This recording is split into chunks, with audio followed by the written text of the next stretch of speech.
അസ്സലാമു അലൈക്കും, നമസ്കാരം. ഞാനിപ്പോൾ ഉള്ളത് നമ്മളെ കൊടൽ നടക്കാവില് ചന്ദ്രേട്ടൻ എന്ന് പറഞ്ഞ ആളെ വീട്ടിലാണുള്ളത്.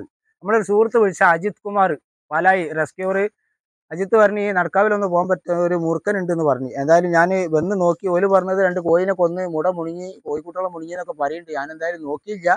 മൂർഖൻ അതിൻ്റെ ഉള്ളിലുണ്ടെന്നാണ് ഓല് പറഞ്ഞത്. ഇതിനുള്ളിലുണ്ടല്ലോ അല്ലേ? നമുക്ക് എന്തായാലും അതിനെടുത്താളാ.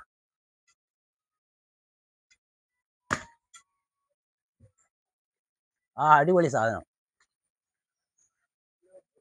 അടിപൊളി അടിപൊളി. എന്തായാലും കോഴി അവിടെ നിൽക്കട്ടെ, അത് നമുക്ക് പിന്നെ എടുക്കാം. നമുക്ക് പാമ്പിനെ എടുക്കാം അല്ലേ?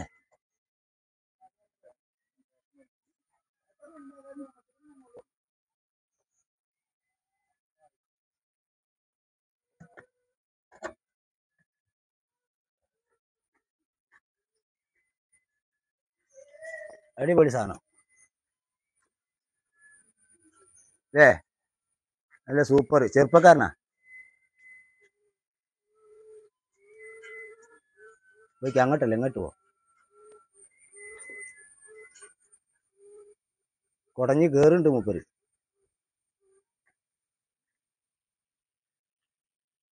അങ്ങോട്ട് അങ്ങോട്ട് പോയിക്കോടാ, അങ്ങോട്ട് പോയിക്കോ. ഒരു കൂടെ അങ്ങനെ അതിന്റെ പേര അതാണ്. കൂട്ടാണ് സൂപ്പർ, നല്ല സാധനം തന്നെ. എന്ത് സാധനം? മറ്റേ വലിയ മൂർക്കന് പിടിക്കാനായിട്ടില്ല, അത് പേടിക്കണം. അത് വേഗം കുടഞ്ഞോളൂ സാധനം, തിരിഞ്ഞ് അടിച്ചോളൂ. നമുക്ക് മൂർക്കനെ പിടിക്കാൻ സുഖം ഏറ്റവും വലുതാ. ഇത് വലുതല്ലായല്ല, വലുതൊക്കെ തന്നെ ആണ്. അവിടുത്തെ കിട്ടും. നമുക്ക് ഡേഞ്ചർ ആണ് കടി കിട്ടിയാല്. പക്ഷെ അത് ഈ ചെറുതാകുമ്പോൾ എന്താ പറയുക, നമ്മൾ പിടിക്കുമ്പോൾ തന്നെ ഇത് അത്ര ചെറുതൊന്നല്ല, പെട്ടെന്ന് കടിഞ്ഞ് തിരിഞ്ഞ് കടിക്കാൻ സാധ്യത ഉണ്ട്. അതിൻ്റെ ഉള്ളിൽ നമുക്ക് നോക്കാം. ഇതിനെ നമ്മൾ സേഫ് ആക്കിയാൽ ആദ്യം നല്ല നല്ല ഉഗ്ര വിസമുള്ള കേസാ സാധനം അത്. അപ്പൊ എന്തായാലും മൂപ്പർ ഇപ്പൊ തൽക്കാലം സേഫായി എന്ന് വിചാരിക്കുക. അതവിടെ വെക്കട്ടെ, നമുക്കൊന്നും ഇവിടെ നോക്കാം. അത് എന്തായാലും സഞ്ചിയിലാക്കിയായിരിക്കും ഇത്ര ധൈര്യം ഒന്നും കാണിക്കാൻ പറ്റില്ല. അതായത് സഞ്ചി കാരണം നൂലുകൊണ്ട് അടിക്കാനാണല്ലോ. അത് ചിലപ്പോൾ നമ്മൾ അത് കുറച്ചിലൊക്കെ വരുമ്പോൾ തുന്നു പൊട്ടും. കാരണം അതിന്റെ മൂത്രവും കാഷ്ടങ്ങളൊക്കെ ആകുമ്പോൾ ഈ നൂലിന് ഉറപ്പ് കുറയും. സഞ്ചി ഏതായാലും പോളിസ്റ്ററാണ്, തുന്നു പൊട്ടിയിട്ട് പാമ്പ് പുറത്ത് തരും. അപ്പൊ സഞ്ചിയിലാക്കിയാൽ ചിലവർ അടുത്തൊക്കെ പോയിക്കും. ഞാൻ പറയാം അങ്ങനെ നിൽക്കണ്ട, തുന്നു പൊട്ടും. തുന്നു പൊട്ടിയ സാധനം പുറത്ത് തരും. അപ്പൊ അതിന്റെ അടുത്ത് എപ്പോൾ തൽക്കാലം നമ്മൾ ആക്കി വെച്ചെന്നുള്ളൂ. ഇനിയിപ്പോൾ ഫുള്ള് സേഫ് ആണെങ്കിൽ വെട്ടിയിലിട്ട് പൂട്ടണം. അപ്പോഴേ അത് ധൈര്യം എന്ന് പറയാൻ പറ്റുള്ളൂ. അപ്പൊ എന്തായാലും ഇനി ഇല്ല, ഒക്കെ അത് വിഴുങ്ങിയിട്ട് മൂപ്പര് പുറത്തേക്ക് തുപ്പിയതാ. അതെ, പോയോ? കോഴിക്കുട്ടികള് ഇപ്പം ഇവിടെ 4 ചത്തെടുക്കുന്നുണ്ട്.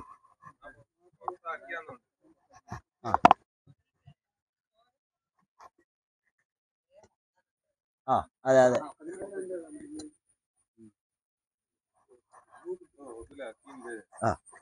അപ്പോ പിന്നെ ഒരു കോഴി ഉള്ളു അല്ലേ? ഒരു കോഴി 4 കുട്ടികളും. ഇതിനേതായാലും വിഴുങ്ങിയോടത്ത് മൂപ്പര് പുറത്തേക്ക് ആക്കിയതാ. തുപ്പിയതാ. അതിനും വിഴുങ്ങിന് ഇതിനും വിഴുങ്ങി ആക്കി. ഇതിനൊക്കെ മൂപ്പര് അടിച്ചിട്ടതാ. അപ്പൊ എന്തായാലും പിന്നെ കോഴിക്കോടൊന്നും ഇത് പോരാ ശരിക്കും. കാരണം എന്താ നിങ്ങള്, കാരണം ഇതിനൊക്കെ അവിടെയും ഇവിടെ ഒക്കെ ഓൾസാ അല്ലേ? ഇപ്പൊ എങ്ങനെയാണ് ഇപ്പൊ കയറിയെന്നുള്ളത് നോക്കണമെന്നുണ്ടെങ്കിൽ ഇത് അടച്ചാലും ഇതിൻ്റെ ഉള്ളിൽ കൂടെ ഇവിടെ അതുകൊണ്ട് നിങ്ങള് ഒക്കെ ആള് കയറി തന്നെ അതിൻ്റെ ഉള്ളിൽ കൂടെ ഒക്കെ കയറും. കാരണം ആ സാധനം ഇതിൻ്റെ ഉള്ളിൽ കൂടെ ഒക്കെ കയറാൻ നല്ല സുഖാ. അപ്പൊ അതിൻ്റെ ഉള്ളിൽ നോക്കണം. അങ്ങനെ പറയരുത്, ഉണ്ടാവില്ല എന്ന് പറയരുത്. ഇല്ലാക്കട്ടെ എന്തായാലും.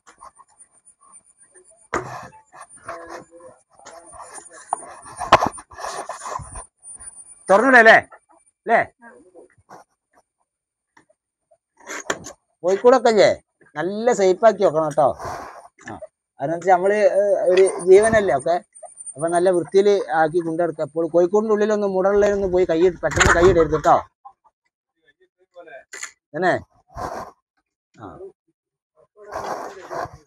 മുടൊക്കെ ഉണ്ട് ഇത്. അപ്പൊ നമ്മളെപ്പോഴേ ഒരു വളഞ്ഞൊരു കമ്പിയോ ഒരു കൊമ്പോ ഉണ്ടാക്കി വെക്കുക. അത് എന്നിട്ട് എപ്പോഴും ഇവിടെ വെക്കുക. കോഴിക്കോട് തുറന്നു കഴിഞ്ഞിട്ടാണെങ്കിൽ നമ്മൾ ആ വടികൊണ്ട് വേണം. പിന്നെ ഇങ്ങോട്ട് മൂടൊക്കെ ഉണ്ടെങ്കിൽ ഇങ്ങോട്ട് നീക്കിയെടുത്തിട്ട് വക്കത്ത് എത്തിയിട്ട് നല്ലോ ശ്രദ്ധിച്ചിട്ട് ഒറ്റ എടുക്കല്. അല്ല നിങ്ങൾ പോലൊക്കെ എടുക്കുമ്പോഴത്തേന് എന്തെങ്കിലുമൊക്കെ അപകടം വരാക്കട്ടെ കേട്ടോ. വളരെ ശ്രദ്ധിക്കുക. പിന്നെ ഈ തുറക്കണ ജനാലിന്റെ ബാക്കിലൊന്ന് കൊണ്ടുപോയിട്ട് ഈ മട്ടൽ കാര്യമൊക്കെ ഉയരങ്ങൾ വെക്കുകയും ചെയ്യരുത്. അതിന് മേലെ കൂടെ ഒക്കെ മൂപ്പര് ഉള്ളിൽ കയറും. വളരെ ശ്രദ്ധിക്കുക. നമ്മളെ പോലത്തെ സാധാരണക്കാരുടെ വീടാണ്. അപ്പോൾ കഴിയണത് വീടും പരിസരം വൃത്തിയാക്കി വെക്കുക. വീടും പരിസരം വൃത്തിയാക്കി വെച്ചാൽ പാമ്പ് വരില്ല എന്നല്ല, വന്ന് കഴിഞ്ഞാൽ നമുക്ക് കാണാൻ കഴിയും.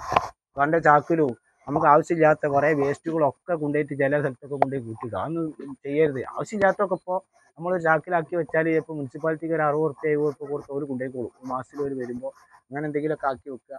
വളരെ വൃത്തിയാക്കി കൊണ്ടുനടക്കുക. വീടിൻ്റെ 2 ഡോറുകളും എപ്പോഴും അടച്ചിടുക. വാതിൽ തുറന്നിടരുത്. ഇതിപ്പം പുറത്തല്ലേ, 2 കോഴിയല്ലേ പോയത്, നമുക്ക് അതുകൊണ്ട് പൊരുത്തപ്പെടാം. നമുക്ക് എന്ത് അപകടം പറ്റിയാലോ. അപ്പോൾ വീട്ടിൻ്റെ ഉള്ളിലേക്ക് സാധനം കയറാതെ വെക്കാൻ നമ്മൾ മാക്സിമം ശ്രമിക്കുക. പുറത്ത് പാമ്പുണ്ട്. പുറത്ത് പണ്ടത്തെ ഭാര്യയല്ല. നിങ്ങളിപ്പോൾ പിന്നെ നിങ്ങളൊക്കെ ഒരു ചെറുപ്പം മുതലൊരു 20 കൊല്ലം മുന്നേ നോക്കി നിങ്ങൾ എത്ര വീടുണ്ടായിന് ഇവിടെ. കുറേ കാടുകളല്ലേ വീടുകളൊക്കെ പിന്നെ വന്ന് പോയി. അപ്പോൾ വില സ്ഥലങ്ങളൊക്കെ നമ്മൾ കയ്യേറിപ്പോയി. അപ്പോൾ വിലക്ക് നിൽക്കാൻ സ്ഥലമില്ല. അപ്പോൾ വില യാത്രയിലാണ്. അപ്പോൾ കിട്ടുന്നിടത്തൊക്കെ കയറും. പിന്നെ ഓവറായിട്ട് മഴ പെയ്യുമ്പോൾ ഇവർ നിൽക്കുന്ന മടയിലേക്കൊക്കെ വെള്ളം ഇറങ്ങുമ്പോൾ ഇവർക്ക് നിൽക്കാൻ കഴിയില്ല. അപ്പം വെള്ളം ഇല്ലാത്ത സ്ഥലത്ത് കോടി കയറും. അപ്പോൾ വീടിൻ്റെ ഉള്ളിൽ ഇപ്പോൾ ഈ ഒരു 2 ആഴ്ച കൊണ്ട് ഞാൻ ഇപ്പം പിടിച്ചതൊക്കെ വർക്ക് ഏരിയയിൽ നിന്നും അടുക്കളയിൽ നിന്ന് ബെഡ്റൂമിൽ നിന്ന് മൂർക്കന്, കാട്ടുപാമ്പ്, ചേര, ഇതൊക്കെ പാമ്പ് തന്നെയാണ്. എന്തായാലും അതൊക്കെ ഒരു അപകടം പറ്റാതെ കഴിച്ചിലായി. അപ്പോൾ വീടിൻ്റെ ഉള്ളിലേക്ക് കയറുന്നത് വീടിൻ്റെ വാതിൽ തുറന്നിട്ടിട്ട് എയർ ഹോൾസിൻ്റെ ഉള്ളിലേക്ക്, ചിലവർക്കാണ് എയർ ഹോൾസിൻ്റെ ഉള്ളിലേക്കൊക്കെ കൊമ്പും ചില്ലും പോയിട്ട് റൂമിൻ്റെ ഉള്ളിലേക്കാണ് ഇല നിൽക്കുന്നത്. അപ്പോൾ വളരെ ശ്രദ്ധിക്കുക. അതിൻ്റെ ഉള്ളിൽ കൂടെ പാമ്പ് ഉള്ളിലേക്ക് ചാടും. അപ്പോൾ അതൊക്കെ വെട്ടി ഒഴിവാക്കുക. എന്ത് സ്വർണ്ണം കഴിക്കുന്ന മരമായിക്കോട്ടെ, വീടിൻ്റെ മേലേക്ക് കൊമ്പും ചില്ലുകളും ഉണ്ടെങ്കിലൊക്കെ വെട്ടി ഒഴിവാക്കുക കേട്ടോ. പണ്ടത്തെ പോലെ നമ്മൾ നെടുമ്പര ഇട്ടിയാണ്ട് വായു നിർത്തിയിട്ട് മുറ്റത്ത് കിടന്നൊക്കെ ചെയ്തില്ല. അന്നൊക്കെ ഒരുപാട് കാടിൻ്റെ അല്ലേ ഒരു വീട്. ഇന്നും അത് പറ്റില്ല. എന്ന് പറയുമ്പോൾ ലൈറ്റും കാര്യമൊക്കെ ആയിട്ടും ഇവർക്ക് നിൽക്കാൻ സ്ഥലമില്ലാത്തതുകൊണ്ട് ഇവർ യാത്രയിലാണ്. അപ്പോൾ നമ്മൾ ശ്രദ്ധിക്കുക. പാമ്പ് ഇഷ്ടംപോലെ പുറത്ത്. നമ്മളെ ജനങ്ങൾ അതേമാതിരി തന്നെ പാമ്പുകളും ഉണ്ട്. ഇവരവിടെ മടയിലും പൊത്തിലും കല്ലിൻ്റെ ഉള്ളിലും വറുതിൻ്റെ ഉള്ളിലും നിൽക്കുന്നതുകൊണ്ട് നമ്മൾ കാണാക്കുന്നത്. ഇവർ നിൽക്കുന്നിടത്ത് വലിയ ശല്യപ്പാടും ഇടങ്ങേറും ഉണ്ടായിട്ട് പുറത്തേക്ക് വരുന്നതാണ് നമ്മൾ കണ്ടുപിടിക്കുന്നത്. പിന്നെ ഇവർക്ക് ഇര പിടിക്കാൻ വരുന്നതാണ് ഇതൊക്കെ. അപ്പോൾ അങ്ങനെയൊക്കെ കോഴിക്കോടിൻ്റെ ഉള്ളിലൊന്നും പോയി കൈയിടരുത്. എപ്പോഴും ശ്രദ്ധിക്കുക കേട്ടോ. എന്തായാലും എടുത്ത പാമ്പിനെ നമ്മളിഞ്ഞ് പെട്ടിയിലിട്ട് പൂട്ടിക്കാലോ.